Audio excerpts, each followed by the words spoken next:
6 دسمبر کے بعد مسلسل مسلمانوں کے درمیان کچھ لوگوں نے یا عام مسلمانوں نے بھی اس کو سیاہ دن یا بلیک ڈے کے نام سے یاد کرنا شروع کیا۔ بابری مسجد کے انہدام کے بعد بدقسمتی سے مسلمانوں میں ایسا ہوا کہ مسلمانوں کے اندر احساس مظلومی پیدا ہو گئی، حالانکہ ایسا نہیں ہونا تھا۔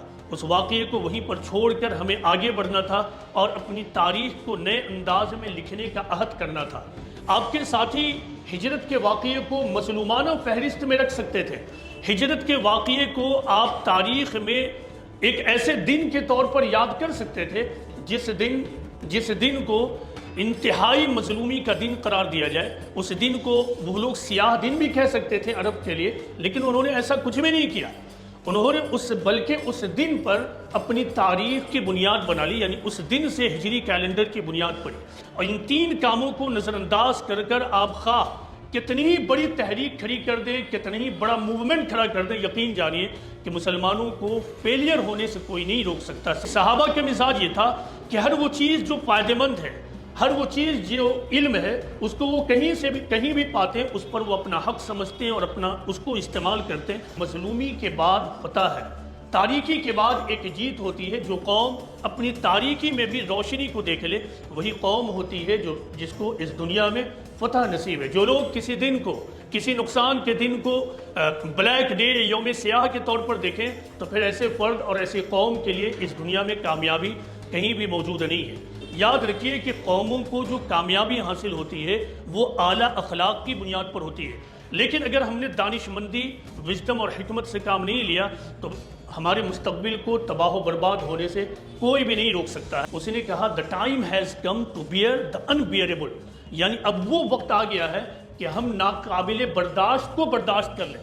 حضرت علی رضی اللہ عنہ نے کہا کہ دیکھو، اب تک میں اپنے رب کے لیے لڑ رہا تھا، لیکن اب اگر میں لڑتا تو میں خود کے لیے لڑتا تو میں اپنے آپ کے لیے تم سے نہیں لڑ سکتا ہوں۔ آپ مستقبل دیکھیں گے کہ ہندوستان کے حالات قطعی نہیں بدلیں گے، بلکہ اس سے زیادہ بدترین ہوتے چلے جائیں گے۔ خوب یاد رکھیے کہ مسلمانوں کی تقدیر اپنی ذمہ داری کو ادا کیے بغیر نہیں کھل سکتی ہے۔ مسلمانوں کے اوپر جنت کے دروازے اس وقت تک بند ہیں جب تک کہ مسلمان خود غیر مسلم قوموں کے لیے جہنم کے دروازے بند کرنے کی کوشش نہ کریں۔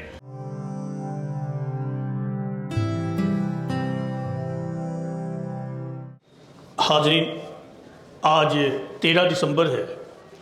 آپ میں سے اکثر لوگوں کو یاد ہوگا کہ 6 دسمبر 1992 کو ایودھیا کی بابری مسجد کو ملک کے شر پسند عناصر نے گرا دیا۔ اس کے بعد ملک میں ایک نئی فضا قائم ہوئی۔ بلا شبہ ملک کی تاریخ کے لیے یہ ایک بدنما داغ تھا۔ مسلمانوں کے اندر بھی ایک نیا احساس پیدا ہوا۔ عام طور سے مسلمان اس واقعے کے بعد احساس مظلومی یعنی پرسیکیوشن کمپلیکس میں مبتلا ہو گئے۔ اور آپ کو یاد ہوگا کہ 6 دسمبر کے بعد مسلسل مسلمانوں کے درمیان کچھ لوگوں نے یا عام مسلمانوں نے بھی اس کو سیاہ دن یا بلیک ڈے کے نام سے یاد کرنا شروع کیا۔ اس واقعے کو لیجئے، 6 دسمبر کے واقعے کو، اور پھر اسلامی تاریخ اور اسلامی تعلیمات کا بھی مطالعہ کیجئے، اور پھر اس بات پر غور کیجئے کہ اسلامی تعلیمات میں کیا اس قسم کے واقعات ہوئے ہیں، اور اگر اس قسم کے واقعات مظلومانہ واقعات ہوئے تو صحابہ کا اس سلسلے میں رسپانس کیا رہا۔ کیا صحابہ رضی اللہ عنہم کسی دن کو بلیک ڈے یا یوم سیاہ کے طور پر مناتے تھے، یا پھر ان کی سوچ اور ان کا مائنڈ سیٹ بالکل ہی مختلف ہوتا تھا؟ صحابہ کی لائف کا، یا یوں کہیں کہ اسلامی تعلیمات کا مطالعہ کیجئے اور صحابہ کی لائف کا مطالعہ کیجئے تو آپ یہ پائیے گا کہ صحابہ کی سوچ بالکل ہی مختلف قسم کی تھی۔ یہ ایسے لوگ تھے جو تاریکی میں بھی روشنی کو دیکھنے والے تھے۔ یہ وہ گروہ تھا جو اپنے اندر کسی بھی سطح پر مایوسی کو پیدا ہونے نہیں دیتا تھا۔ دیکھیے، فرد کی زندگی ہو یا قوم کی زندگی، مائنڈ سیٹ یا ذہنی سانچہ کا بہت بڑا کردار ہوتا ہے۔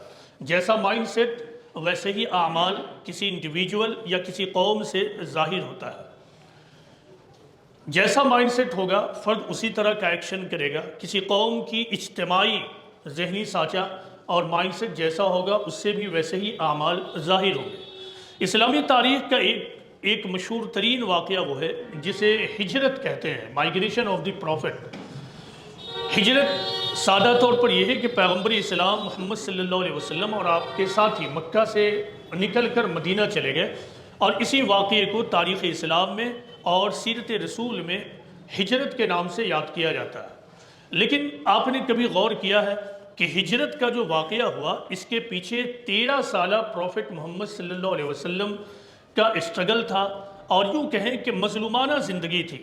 جب آپ کی بعثت ہوئی تو بعثت کے بعد، یعنی جب آپ کا ایڈونٹ ہوا، آپ کو اللہ نے آپ کا مشن بتا دیا، اور آپ جب اس مشن کو لے کر آگے بڑھے تو آپ نے انتہائی پرامن ڈھنگ سے پیسفل ڈھنگ سے اپنا پیغام پہنچانا شروع کیا۔ آپ کی اور آپ کے ساتھیوں کی غلطی کیا تھی؟ آپ کے اور آپ کے ساتھیوں کی یعنی صحابہ کی غلطی بس یہ تھی کہ وہ یہ کہتے تھے کہ تمام انسان آزاد ہیں، ہر انسان کو یہ آزادی ہے کہ وہ جس چیز کو چاہے مانے اور جس چیز کو چاہے وہ انکار کر دے۔ لیکن دوسرے وہ لوگ تھے جن کا یہ ماننا تھا کہ نہیں، ایسا ممکن نہیں ہے کہ تم جو کہو وہی بات درست ہے، اصل بات یہ ہے کہ ہم جو کہتے ہیں وہ درست ہے۔ پیغمبر اسلام محمد صلی اللہ علیہ وسلم 13 سال تک پیسفل ڈھنگ سے مکہ میں پیغام پہنچاتے رہے۔ اس پوری مدت میں آپ نے اپنی طرف سے کوئی بھی جارحیت اور آفینس نہیں کیا۔ اس کے باوجود آپ کے ساتھیوں کو ستایا گیا، آپ کے ساتھیوں کو قتل کیا گیا، آپ کی اور آپ کی فیملی کا بائیکاٹ کر دیا گیا، یہاں تک کہ ابو طالب، آپ کے چچا ابو طالب کے انتقال کے بعد آپ کو ملک سے بھی بدر کر دیا گیا، یعنی نکال دیا گیا۔ آپ ادھر سے ادھر بھٹکتے رہتے تھے کہ شاید کوئی شخص ملے یا کوئی گروپ ملے جو میرا سپورٹ کرتا۔ بالآخر کچھ لوگ اٹھے اور اٹھ کر دوبارہ آپ کو مکہ میں داخلہ دلوایا۔ پھر وہ موقع بھی آیا کہ مدینہ کا 2 گروہ آپ کے پاس آتا ہے اور آپ کے پیغام کو قبول کرتا ہے، اور اس طرح مدینہ فتح ہو جاتا ہے۔ فتح مدینہ، آپ نے یہ شاید پہلے کبھی نہیں سنا ہوگا، آپ نے فتح مکہ ضرور سنا ہوگا لیکن فتح مدینہ نہیں سنا ہوگا۔ لیکن یاد رکھیے کہ اسلامی تاریخ کی سب سے پہلی فتح کیا ہے؟ وہ ہے فتح مدینہ، یعنی مدینہ کی جیت۔ لیکن یہ کس طرح کی جیت تھی؟ جنگ کے میدان کی یہ کوئی جیت نہیں تھی، بلکہ دلوں میں جگہ بنانے کی جیت تھی، دل کو جیت لینے کی یہ جیت تھی۔ پیغمبر اسلام محمد صلی اللہ علیہ وسلم کو سب سے پہلے جو جیت حاصل ہوئی وہ فتح مدینہ کے روپ میں۔ اب غور کیجئے کہ ہجرت کا واقعہ کتنا سنسنی خیز واقعہ تھا۔ آپ اور آپ کے ساتھی معصوم ہونے کے باوجود، انوسنٹ ہونے کے باوجود ملک سے نکال دیے گئے، اور صرف ملک سے نکالے نہیں گئے بلکہ آپ اور آپ کے تمام ساتھیوں کو جان کا بھی خطرہ تھا۔ جب آپ نکلے، آپ اور آپ کے ساتھی، تو آپ اپنی جان بچا کر نکلیں۔ آپ کا مال، آپ کی دولت، آپ کی تجارت اور آپ کی بزنس، تمام پراپرٹی، سب کچھ وہیں مکہ میں چھوٹ گیا۔ آپ کے ساتھیوں کے ساتھ بھی ایسا ہی ہوا۔ آپ کو معلوم ہے کہ عربی کیلنڈر آج کس نام سے جانا جاتا ہے، جسے عام طور سے آپ اسلامی کیلنڈر بھی کہتے ہیں، اسے ہجری کیلنڈر کہتے ہیں۔ اس ہجری کیلنڈر کی شروعات کہاں سے ہوئی ہے؟ اسی ہجرت کے واقعے سے ہوئی ہے۔ ہجرت کے واقعے سے پیغمبر اسلام محمد صلی اللہ علیہ وسلم مدینہ پہنچے، تو مدینہ پہنچنے کے بعد یہ ایک تاریخ ہے کہ مدینہ پہنچنے کے بعد آپ نے مکہ کی مظلومانہ زندگی کی کوئی شکایت نہیں کی۔ آپ نے اپنے فوکس کو ذرہ برابر بھی ادھر ادھر ہلنے نہیں دیا، بلکہ مدینہ میں پہنچنے کے بعد بھی آپ کی جو پہلی تقریر تھی، جو آج بھی سیرت ابن ہشام میں، سیرت ابن اسحاق میں موجود ہے، اس کو پڑھا جا سکتا ہے۔ آپ نے وہی بات کہی جس کا خلاصہ یہ تھا کہ لوگوں، میں تم کو سخت ترین عذاب سے ڈراتا ہوں۔ غور کیجئے کہ آپ کے ساتھی، آپ کے بعد آپ کے ساتھی آپ کے کام اور آپ کے تمام معاملات کے ذمہ دار ہو گئے۔ آپ کے ساتھی ہجرت کے واقعے کو مظلومانہ فہرست میں رکھ سکتے تھے۔ ہجرت کے واقعے کو آپ تاریخ میں ایک ایسے دن کے طور پر یاد کر سکتے تھے جس دن کو انتہائی مظلومی کا دن قرار دیا جائے۔ اس دن کو وہ لوگ سیاہ دن بھی کہہ سکتے تھے عرب کے لیے، لیکن انہوں نے ایسا کچھ بھی نہیں کیا۔ انہوں نے بلکہ اس دن پر اپنی تاریخ کی بنیاد بنا لی، یعنی اس دن سے ہجری کیلنڈر کی بنیاد پڑی۔ عرب میں کوئی خاص کیلنڈر موجود نہیں تھا۔ اس زمانے میں جو سویلائزڈ نیشنز تھیں ان کے پاس تو کچھ کیلنڈرز تھے، ان میں سے کچھ مشہور ہے جیسے رومی، یہودی وغیرہ، ان کے پاس کچھ کیلنڈرز تھے۔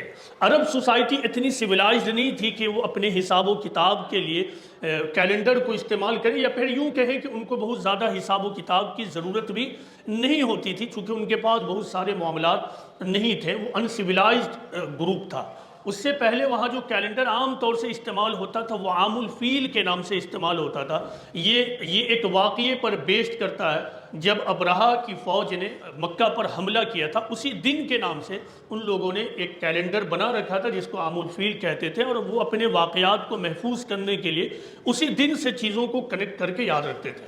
جب صحابہ کا دور آیا، جب رسول کا دور آیا، تو صحابہ اور رسول عام طور سے یہ کرتے تھے کہ کسی خاص اسلامی واقعے کو پوائنٹ بنا کر اپنے حساب و کتاب اور معاملات کو یاد رکھتے تھے۔ مثلا جب سورہ حج کی آیت نازل ہوئی جس میں پیغمبر اسلام اور آپ کے ساتھیوں کو اپنا ڈیفنس کرنے کی اجازت دی گئی، تو اس دن کو ایک ڈیٹ کے طور پر ان لوگوں نے یاد کیا اور پھر اس کو کہا سن اذن۔ اذن مطلب ہوتا ہے اجازت، اصل یہ ہے کہ سن اس کو بنا لیا۔ پھر اسی طرح پیغمبر اسلام کا جو آخری حج تھا اس کو استعمال کیا کیلنڈر کے طور پر، پھر کہا جانے لگا سنت الوداع، یعنی جو آخری حج تھا اس سے کنیکٹ کر کے۔ تو اس طرح کیلنڈر استعمال ہوتا تھا، لیکن یہی حال آگے بھی رہا۔ حضرت عمر رضی اللہ عنہ کے زمانے میں جب معاملات اور آگے بڑھے، بہت سارے معاملات اینڈ ڈیلنگز ہونے لگے، حساب و کتاب کی بہت زیادہ ضرورت ہونے لگی، تو حضرت عمر رضی اللہ عنہ نے اس بات کو چھیڑا، اور پھر اس کی مختصر جو بات ہے، تاریخ کا خلاصہ یہ ہے کہ سب نے رائے سے ایک دن کو چن لیا، اور وہ دن تھا ہجرت کا واقعہ۔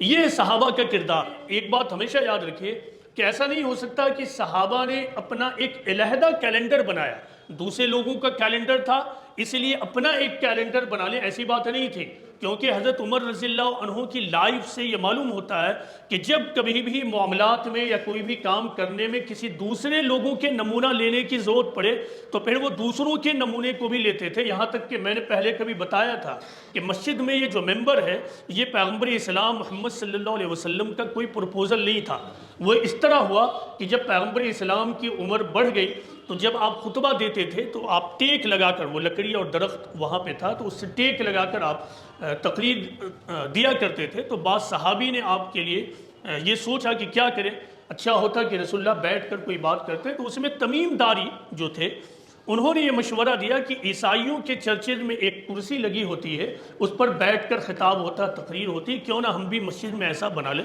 تو رسول اللہ صلی اللہ علیہ وسلم نے اجازت دے دی۔ اسی طرح حضرت عمر رضی اللہ عنہ کے زمانے میں بھی اس طرح کی بہت ساری چیزیں ہیں جو دوسروں سے لی گئی۔ صحابہ کے مزاج یہ تھا کہ ہر وہ چیز جو فائدہ مند ہے، ہر وہ چیز جو علم ہے، اس کو وہ کہیں بھی پاتے ہیں، اس پر وہ اپنا حق سمجھتے ہیں اور اس کو استعمال کرتے ہیں۔ تو مطلب یہ ہے کہ ہجرت کو کیلنڈر کے طور پر استعمال کرنے کا سینس یہ نہیں تھا، یہ نہیں ہو سکتا کہ انہوں نے دوسروں کے کیلنڈر کو چھوڑ کر محض اپنا ایک کیلنڈر بنا لیا، بلکہ انہوں نے اس دن کو اس لیے چنا کہ یہ ثابت کیا کہ مظلومی کے بعد فتح ہے، تاریکی کے بعد ایک جیت ہوتی ہے۔ جو قوم اپنی تاریکی میں بھی روشنی کو دیکھ لے وہی قوم ہوتی ہے جس کو اس دنیا میں فتح نصیب ہے۔ جو لوگ کسی دن کو، کسی نقصان کے دن کو بلیک ڈے، یوم سیاہ کے طور پر دیکھیں تو پھر ایسے فرد اور ایسے قوم کے لیے اس دنیا میں کامیابی کہیں بھی موجود نہیں ہے۔ کسی بھی واقعے کو دیکھنے کا جو صحیح ترین اسلامی طریقہ ہے وہ دو پوائنٹ ہے۔ ایک تو یہ ہے کہ آدمی اس واقعے کا جائزہ لے کر اپنی غلطی نکالے، اور دوسری چیز یہ ہے کہ واقعات خواہ کتنے سخت ترین ہوں، کتنے ہی زیادہ ہلا دینے والے ہوں، اس کے باوجود اہل اسلام کے لیے یہ جائز نہیں ہے کہ وہ پست ہمت ہو جائیں، بزدل ہو جائیں، مایوسی کے شکار ہو جائیں، وہ امید کو چھوڑ دیں، وہ ہوپلیس ہو جائیں۔ یہ مومنین کو شیوا نہیں دیتا ہے کہ وہ کسی خاص دن، کسی خاص واقعے سے اس طرح جھنجھلاہٹ مبتلا ہو جائے۔ بابری مسجد کے انہدام کے بعد بدقسمتی سے مسلمانوں میں ایسا ہوا کہ مسلمانوں کے اندر احساس مظلومی پیدا ہو گئی، حالانکہ ایسا نہیں ہونا تھا۔ اس واقعے کو وہیں پر چھوڑ کر ہمیں آگے بڑھنا تھا اور اپنی تاریخ کو نئے انداز میں لکھنے کا عہد کرنا تھا۔ ہمیں یہی کرنا تھا جو اب تک نہیں ہوا ہے۔ اس بات کو میں نے بار بار یہ کہا ہے کہ ہندوستانی تاریخ ایک نئے دور سے گزر رہی ہے۔ ہم مسلمانوں کے لیے یہ ایک ٹرانزیشنل پیریڈ ہے۔ اس پیریڈ میں اگر ہم نے ہوش مندی، سمجھداری، حکمت اور وزڈم سے کام لیا تو بلا شبہ مستقبل ہمارا ہوگا، لیکن اگر ہم نے دانش مندی، وزڈم اور حکمت سے کام نہیں لیا تو ہمارے مستقبل کو تباہ و برباد ہونے سے کوئی بھی نہیں روک سکتا ہے۔ صحابہ کا طریقہ یہی تھا کہ وہ ہر واقعے سے، بدترین قسم کے واقعے سے بھی نیکی کا فال لیتے تھے، مثبت واقعہ نکالتے تھے۔ میں نے کہا کہ کسی بھی واقعے کو دیکھنے کے دو طریقے ہیں جو اسلام کی تعلیم سے معلوم ہوتا ہے۔ نمبر ایک کہ کچھ بھی ہو جائے آدمی پست ہمت نہ ہو، اپنے حوصلے کو نہ ٹوٹنے دے۔ میں ایک واقعہ سناتا ہوں صحابہ کی زندگی سے، جس سے آپ کو معلوم ہوگا کہ صحابہ کا کیا رویہ تھا، اور اس سے یہ معلوم ہوگا صحابہ کے رویے کا مطلب پیغمبر کی تعلیم، پیغمبر نے کس طرح اپنے لوگوں کو ٹرین کیا تھا، وہ کس طرح کا مائنڈ سیٹ رکھتے تھے۔ ایران جو فتح ہوا تھا وہ حضرت عمر رضی اللہ عنہ کے زمانے میں ہوا تھا۔ اس وقت مسلم فوج یا اسلامی فوج کے جو سپہ سالار تھے وہ سعد بن ابی وقاص تھے۔ جب ایرانیوں سے مسلمانوں کی لڑائی ہوئی یعنی جنگ ہوئی تو ابتدائی طور پر ایرانیوں کو بڑی زبردست نقصان ہوا۔ انہوں نے ہی بات چیت کے لیے پروپوزل دیا۔ سعد بن ابی وقاص نے ایک ڈیلیگیشن تیار کیا چند لوگوں پر مشتمل، اور پھر ان کو رستم اور بادشاہ ایران کا بادشاہ یزدگرد کے دربار میں بھیج دیا کہ جاؤ تم لوگ بات چیت کر لو۔ اور خود سعد بن ابی وقاص جو مسلم مسلح فوج کے سردار تھے، سپہ سالار تھے، وہ میدان ہی میں رکے ہوئے تھے۔ اس پورے واقعے کی، اس ڈیلیگیشن کا پورا ریکارڈ تاریخ کے کتابوں میں موجود ہے۔ اس کا خلاصہ یہ ہے کہ جب مسلم ڈیلیگیشن ایران کے بادشاہ یزدگرد کے دربار میں پہنچا تو حضرت مغیرہ جو ون آف دا ڈیلیگیٹس تھے، انہوں نے بادشاہ یزدگرد کے سامنے ایک تقریر کی۔ ظاہر بادشاہ کا دربار تھا، آپ امیجن کر سکتے ہیں کہ وہ دربار کتنا شاندار ہوگا، شاندار دربار، خود بادشاہ بیٹھا ہوا، مشہور ایرانی سپہ سالار رستم بھی وہیں پہ موجود ہے۔ خود اس دربار میں جا کے بات چیت کرنا ایک کمزور ترین گروہ کے لیے کتنا دشوار کن لمحہ ہوگا، لیکن حضرت مغیرہ نے ان کے سامنے زبردست قسم کی تقریر کی، اتنا زیادہ کہ خود بادشاہ یزدگرد ہل گیا۔ لیکن بادشاہ یزدگرد کو اس سے غصہ آ گیا۔ اس نے کہا کہ اچھا تم فقیر اور غریب قسم کے لوگ اتنا زیادہ زبان چلاتے ہو، اگر یہ قانون نہ ہوتا کہ ایلچی کو اور ایمبیسڈر کو، اسٹیٹ کے ایمبیسڈر کو قتل نہ کیا جائے تو ہم ضرور تم کو قتل کروا دیتے۔ اس کے بعد اس نے اپنے آدمیوں سے کہا کہ ایک ٹوکری میں مٹی بھر کر لاؤ۔ اس کے آدمیوں نے ایک ٹوکری میں مٹی بھر کر لایا، اور اس کے بعد کہا، جو مسلم ڈیلیگیٹس تھے ان سے یہ دریافت کیا کہ اچھا اب یہ بتاؤ کہ تم میں سب سے زیادہ شریف شخص کون ہے؟ سارے لوگ خاموش رہے۔ آخر میں عاصم بن عمر آگے بڑھے اور انہوں نے کہا کہ میں سب سے زیادہ شریف ہوں۔ اس کے بعد بادشاہ یزدگرد نے کہا کہ اس مٹی کی ٹوکری کو اس کے سر پر رکھ دو، اور اس کے بعد یہاں دربار سے اس طرح نکالو کہ وہ مدائن کی میدان میں اور یہاں سے پوری طرح باہر نکل جائے۔ ایسے ہی ہوا، وہ سارے لوگ باہر نکلے اور اونٹنی پر سوار ہو کر تیزی سے مدائن کے میدان میں یعنی اپنے سپہ سالار سعد بن ابی وقاص کے پاس پہنچ گئے، اور پھر تمام اسٹوری کو ان کے سامنے نریٹ کر دیا۔ اب غور کیجئے کہ یہ کتنا زیادہ ہیومیلیٹنگ اور ذلت آمیز واقعہ تھا ایک بادشاہ کی طرف سے ایک عام قسم کے گروہ کے لیے۔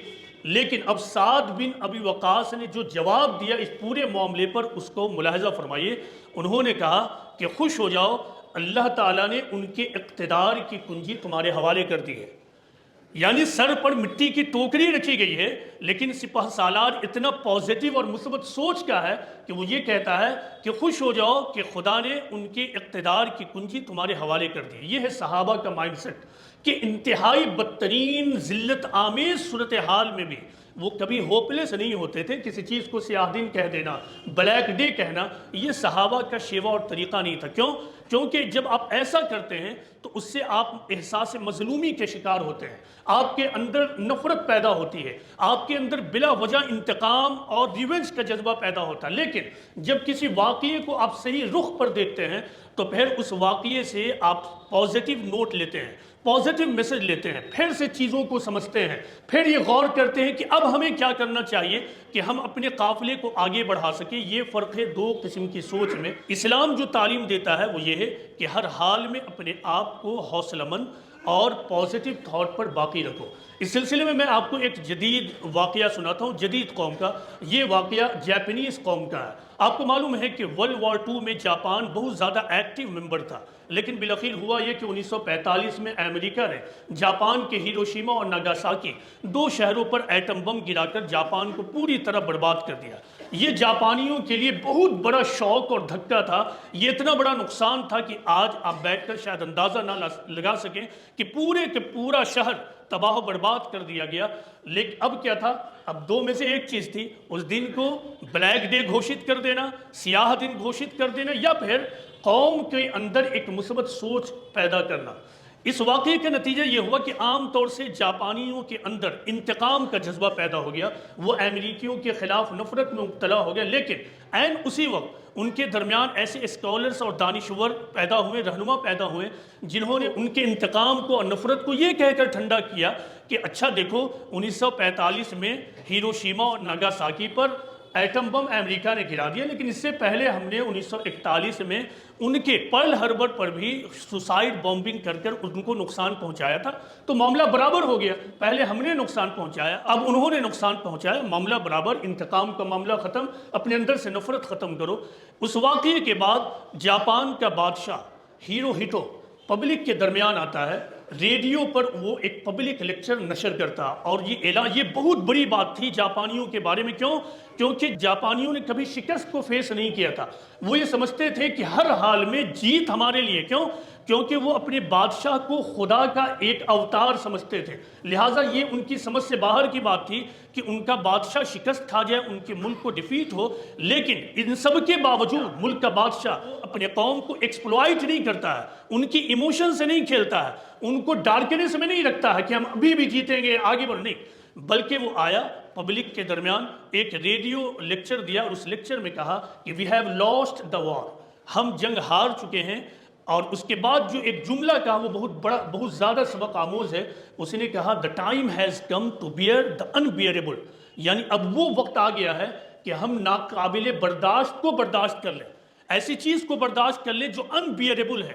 قوموں کی تاریخ میں ایسے لمحات آتے ہیں جبکہ انبیئریبل کو بیئر کرنا پڑتا ہے، ناقابل برداشت کو برداشت کر لینا پڑتا ہے، جو قوم ایسا کرتی ہے وہی قوم آگے بڑھتی۔ آج مسلمان اسی فیز سے گزر رہے ہیں، اگر مسلمان انبیئریبل کو، ناقابل برداشت کو برداشت کرنے کا حوصلہ دکھا دیتے ہیں تو پھر یقیناً مسلمانوں کو آگے بڑھنے سے، کامیاب ہونے سے کوئی نہیں روک سکتا ہے۔ مسلمانوں کو یہ فیصلہ کرنا ہوگا، یا تو وہ انبیئریبل چیزوں سے ٹکراؤ کا طریقہ اختیار کرے، اور ٹکراؤ کا طریقہ اختیار کر کے اپنے نقصان میں مزید اضافہ کرتے چلے جائیں، یا پھر یہ فیصلہ کریں کہ جو نقصان دہ پہلو ہے، جو انبیئریبل چیزیں ہیں جن کو ہم روک نہیں سکتے ہیں، ہماری صلاحیت سے باہر ہے، اس کو آج ہم برداشت کریں گے تاکہ مستقبل ہمارا ہو جائے۔ آج مسلمان اسی نقطے پر کھڑے ہیں، ہم مسلمانوں کو یہی فیصلہ کرنا ہوگا۔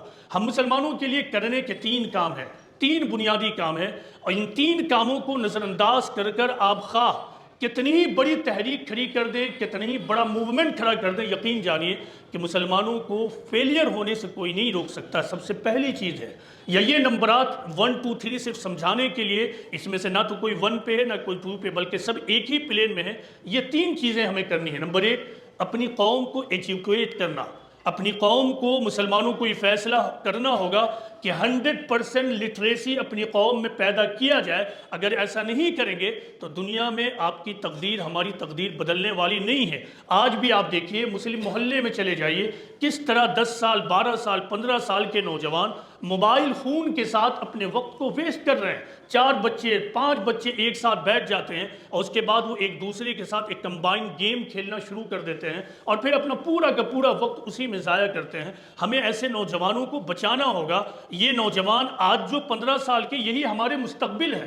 اگر یہ نہیں پڑھ سکیں، ایجوکیٹ نہیں ہو سکیں، تو کیا آپ کو لگتا ہے کہ ہم، کچھ لوگ ایسے ہوتے ہیں سوسائٹی میں جو اپنے آپ کو سو کال کریمی سمجھتے ہیں، سو کال شریف سمجھتے ہیں، اچھا ہم نے بچا لیا، تو آپ کو کیا لگتا ہے کہ کہیں آگ لگے تو اس کے دھوئیں اور اس کے آنچ سے آپ اپنے آپ کو بچا سکیں گے، اپنی فیملی کو بچا سکیں گے؟ پھر وہ قوم کیا جس کو قوم کے دوسرے فرد کے بارے میں کوئی درد نہ ہو؟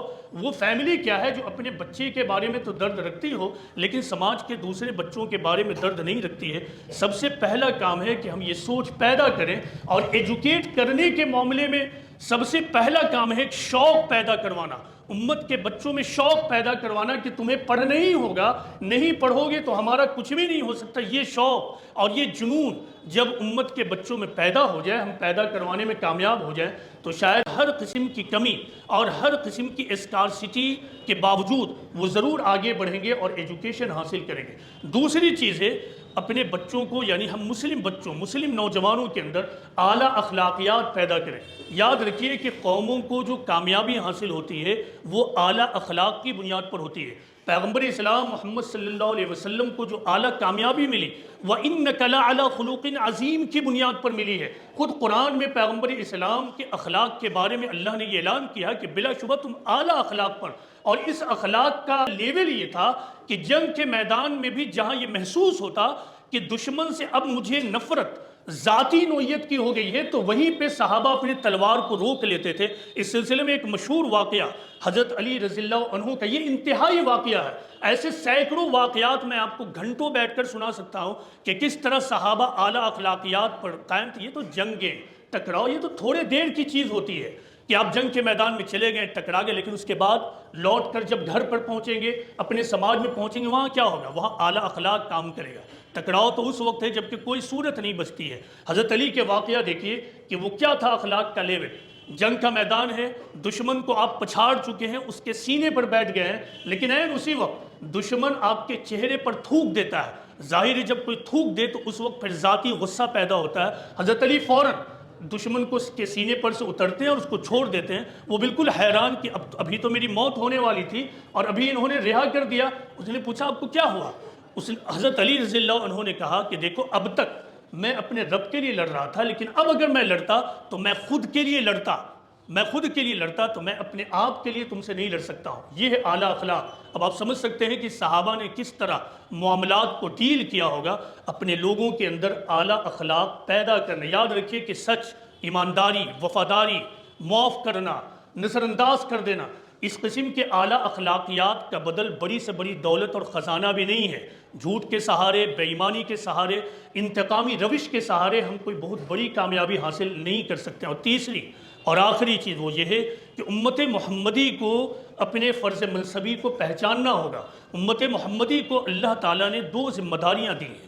ایک ذاتی ذمہ داری بحیثیت مومن، وہ یہ کہ ہر حال میں ایک مسلمان کو اس بات کی کوشش کرنی ہے کہ وہ قرآن و حدیث کے مطابق اپنی زندگی گزارے۔ دوسری جو ذمہ داری ہے وہ بطور اجتباء ہے۔ اللہ تعالیٰ نے اس امت کو یعنی مسلمانوں کو، آخری امت کو اس کام کے لیے چنا ہے کہ پیغمبری کے بعد، ختم نبوت کے بعد مسلمان تمام انسانیت تک خدا کا پیغام پہنچائیں گے، اور اگر نہیں پہنچائیں گے تو قرآن میں بالکل کھلا وعدہ، ایک طرف کھلا وعدہ ہے کہ اللہ کی نصرت تمہارے ساتھ ہوگی، تمہارے معاملات کو اللہ دیکھے گا، واللہ یعصمک من الناس، لوگوں سے تمہاری حفاظت خود اللہ کرے گا۔ دوسری طرف یہ وارننگ بھی ہے کہ اگر تم یہ کام نہیں کرو گے تو اللہ کی لعنت ہے۔ ان الذین یکتمون ما انزلنا من البینات والہدی من بعد ما بیناہ للناس فی الکتاب اولئک یلعنهم اللہ ویلعنهم اللاعنون الا الذین تابوا واصلحوا وبینوا فاولئک اتوب علیہم وانا التواب الرحیم۔ اللہ تعالیٰ کہتے ہیں کہ جو لوگ چھپاتے ہیں بعد اس کے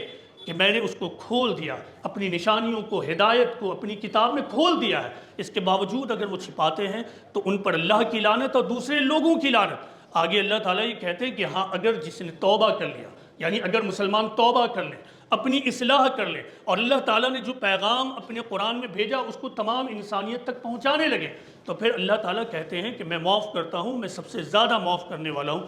یاد رکھیے کہ اگر قرآن خدا کی کتاب ہے، اگر قرآن اس کتاب اور اس ہدایت نامہ کا نام ہے جس کے ذریعے پیغمبر نے اللہ کے پیغام کو اور میسج کو تمام انسانیت تک پہنچایا ہے، تو خوب یاد رکھیے کہ مسلمانوں کی تقدیر اپنی ذمہ داری کو ادا کیے بغیر نہیں کھل سکتی ہے۔ مسلمانوں کے اوپر جنت کے دروازے اس وقت تک بند ہیں جب تک کہ مسلمان خود غیر مسلم قوموں کے لیے جہنم کے دروازے بند کرنے کی کوشش نہ کریں۔ یہ دعوت کا کام اس لیے ہے تاکہ دوسرے لوگوں کو جہنم سے روکا جائے، جہنم میں جانے سے روک دیا جائے۔ اور یہ کام اتنا اہم ہے کہ اس کام میں خواہ ہم کسی بھی احوال اور سچویشن سے گزر جائیں، ہمیں گزرنا پڑے گا، ہر قسم کے نقصانات کو سہنا پڑے گا، کیونکہ اللہ تعالیٰ یہ کہتا ہے کہ ام حسبتم ان تدخلوا الجنہ ولما یاتکم الآخری آیا کہ کیا تم سمجھتے ہو کہ تم یوں ہی جنت میں داخل ہو جاؤ گے، حالانکہ ابھی تم پر وہ حال نہیں گزرا ہے جو تم سے پچھلوں پر گزرا تھا۔ ان کو تکلیف پہنچی، مصیبت پہنچی، وہ پوری طرح ہلا مارے گئے، یہاں تک کہ پیغمبر اور ان کے ساتھی چیخ اٹھیں کہ خدایا تیری مدد کب آئے گی، تیری مدد کب آئے گی۔ یاد رکھو کہ اللہ کی مدد قریب ہے۔ خواہ حالات کتنی ہی سنگین ہو جائیں، مسلمانوں کی یہ ذمہ داری ہے کہ وہ دعوت اور شہادت کی ذمہ داری ادا کریں۔ یہی 3 پوائنٹ ہے: اپنے آپ کو ایجوکیٹ کرنا، اپنے اندر اعلیٰ اخلاق کو پیدا کرنا، دوسروں کی بد اخلاقی اور ناانصافی کے باوجود اپنے آپ کو انصاف کی روش پر قائم کرنا، اور تیسرا پوائنٹ دعوت اور شہادت کی ذمہ داری کو ہم مسلمان سمجھیں۔ اگر نہیں سمجھیں گے تو ڈائری میں لکھ لیجئے، جو نوجوان ہیں 30 سال 35 سال 40 سال کے، میں دعا کروں گا کہ ان کو عمر 80 سال 90 سال کی ہو، آپ مستقبل دیکھیں گے کہ ہندوستان کے حالات قطعی نہیں بدلیں گے، بلکہ اس سے زیادہ بدترین ہوتے چلے جائیں گے۔ اللہ تعالیٰ سے یہ دعا ہے کہ اللہ تعالیٰ ہم سب کو سمجھنے کی توفیق عطا فرمائے، اپنی دعوتی ذمہ داری کو سمجھنے کی توفیق عطا فرمائے۔ اللہ تعالیٰ ہم سب کو اپنے اپنے حالات کے مطابق جس سے جو ہو سکے اس کام کو کرنے کی توفیق عطا فرمائے۔ وما علینا الا البلاغ المبین۔